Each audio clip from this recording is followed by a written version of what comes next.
ngayong araw mga guys, sa wakas, nakulayan na din yung matagal ng pinaplano sa GC na outing. At kasama nga din po pala natin ngayon yung mga Ginoo ng Binangonan. Kaya maganda-gandang trip to dahil puro campus crush yung mga kasama natin ngayon sa ating nature trip. Kaya sabi ko sa kanila, wag na natin patagalin to, umalis na tayo kaagad dahil baka madami na nag-iintay sa atin ng mga EA cakes sa pupuntahan nating nature trip. Kaso lang, sa kasamaang palad, wala palang mga EA cakes dito. Meron lang mga puno, saka mga kahoy, awit, malas. At kung may pinaplano din kayo ng mga tropa mo na mag nature trip pero hanggang ngayon ay hindi nyo pa din nakukulayan, kulayan nyo na yan para maangas. Kaya kung wala kayong ginagawa ay samahan nyo muna kami dito sa aming trip. Let's go!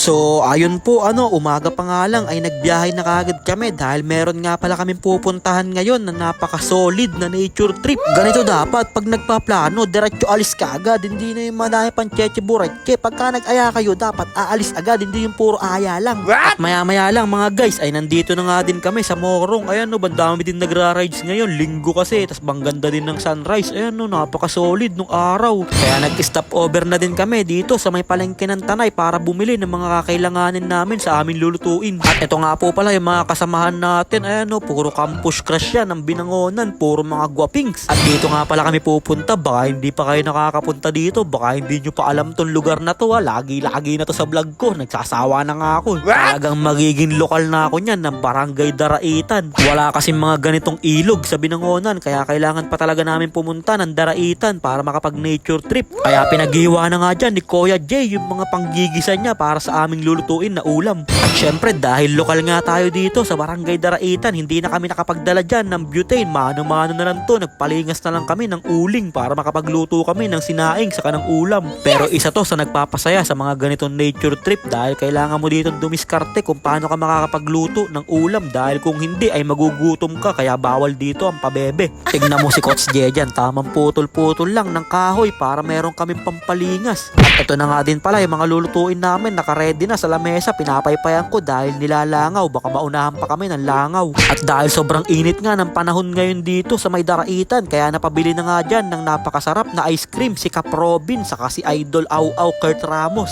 Dahil hindi na daw nila kinakaya ang init ng panahon, kaya napabili na nga sila dyan kay Manong ng ice cream. Kaya titignan ko muna dyan yung sinaing natin, baka kumukulo na, baka pagbukas ko dito maging sinangag na to. Pero si Kurt Dwight Ramos naman ay tuwan-tuwa naman dito dahil meron na nga siyang ice cream, kaya pinalaman na nga niya yun sa kanyang tinapay. Ayan napaka-solid ng ganyan trip. Pag sobrang init naman talaga ng panahon, hindi na peanut ang ipapalaman mo sa tinapay kundi ice cream na. Kaya naglagay na nga dyan si Kuya Jay ng mantika dahil igigisa na nga niya yung bawang at sibuyas. Parang lokal na lokal lang si Kuya Jay sa Daraitan. Sabay nakita ko pa nga naglalakad dyan yung tatlong Ginoo ng Barangay Darangan. Pawis na pawis pa si Cap Robin, mukhang galing pa sila sa disyerto. At sa sobrang layo nung nilakad nung tatlong Ginoo ng Darangan, bigla na nga napagod dyan si Idol Kurt Ramos at nagpasakay na sa kanyang hamok. Grabe naman yung connection nila ni Cap Robin. Kailangan kasi aalalayan siya ni Cap Robin dahil hindi siya makakasakay dun sa hamok niya, baka mahulog daw siya. Kaya sabi dyan ni Kurt Dwight Ramos kay Cap Robin, isa pa nga Cap Robin, testing ulit natin kung makakasakay pa ako ulit sa aking hamok. Kaya nakapix na nga ng maganda dyan si Kurt Ramos sa kanyang hamok at kami nagluluto pa din kami dito. At grabe naman yung mga paypayan dito ni Coach Jay Motovlog, parang lokal lang sa Daraitan. Siyempre ito ang pinaka magpapasarap dyan, ang gata ni Kuya Jay.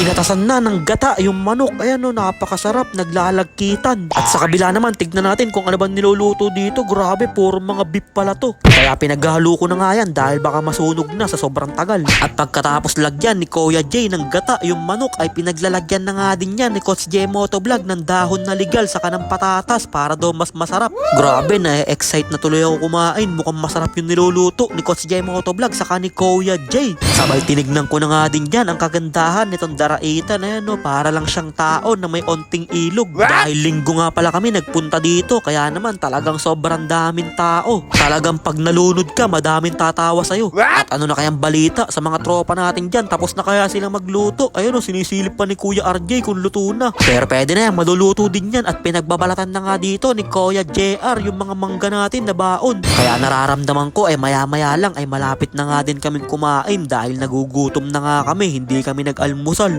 Sa sobrang excite, nakalimutan ng kumain ng almusal, akala mo hindi pa nakakapunta sa daraitan. At sa wakas, naluto na nga din yung mga ulam natin dyan. Ayan o, itsura pa lang, mukhang napakasarap na, mukhang mabisa. Kaya kanya-kanyang takal na yung mga kalahok dahil pare-parehas na kaming gutom. At pagkatapos nga namin sumandok ng food trip ay kanya-kanyang pwesto na ang mga kalahok. Hindi mo na sila makakausap dahil pare-parehas na nga kaming gutom. Kaya kain muna tayo mga guys. Ayan o, si Cap Robin food trip. At pagkatapos namin food trip, nagtago muna kami dito sa may ilalim ng puno dahil masarap magpahinga dito, medyo maginhawa. At pagkatapos namin magpahinga ay nagpunta na din kami dito sa may ilog para magpakalunod. Walang jaba naman kasi yung agos dito, sobrang lakas tapos sobrang lalim pa pala. Nagulat ako, hindi ko alam, bigla akong tinangay nung alon tapos paglapag ko hindi ko naabot.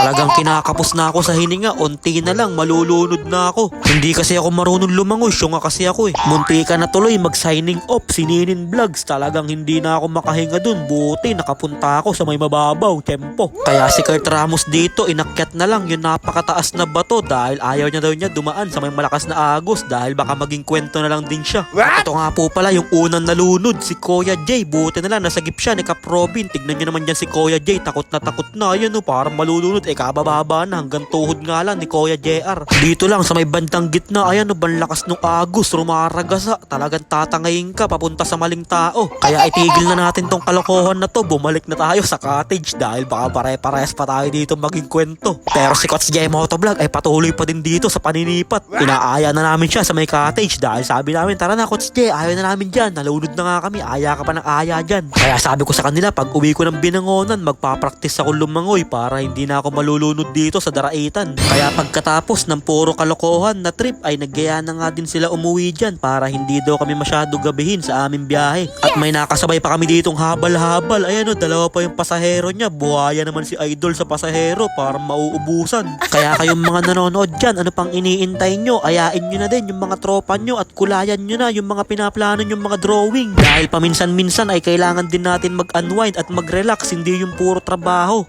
Sa hukay din naman ang finish line nating lahat, kaya sulitin na natin ang buhay. Kaya yun lang mga guys, maraming salamat nga po pala sa walang sawang pagsuporta at sa palaging panonood. I-follow nyo na si Ninin Vlogs para sa mga susunod pang vlogs. Mag-ingat po kayo palagi. Bye bye! Yo!